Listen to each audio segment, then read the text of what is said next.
Oi pessoal, sou a professora Danisa.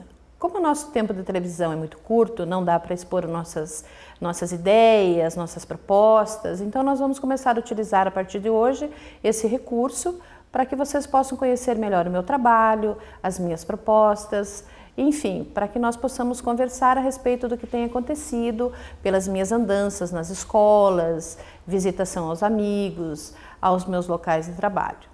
Sou professora, pedagoga, formada pela Universidade Estadual de Ponta Grossa, sou especialista em Educação Profissional de Jovens e Adultos pela Universidade Tecnológica Federal, sou pós-graduanda em Mídias na Educação pela Universidade Federal do Paraná, alfabetizadora de jovens, adultos e idosos, função pela qual tenho um carinho muito grande.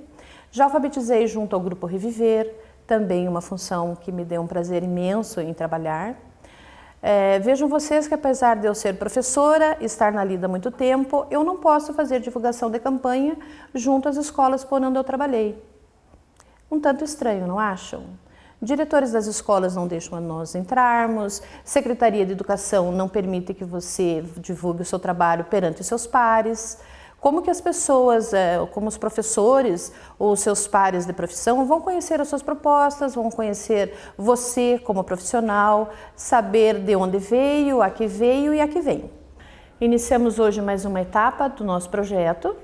Esperamos que vocês participem conosco, mandando seus questionamentos, suas sugestões de pauta para debates, através da nossa fanpage, do nosso blog. E é isso, pessoal. Nos veremos em breve. Até!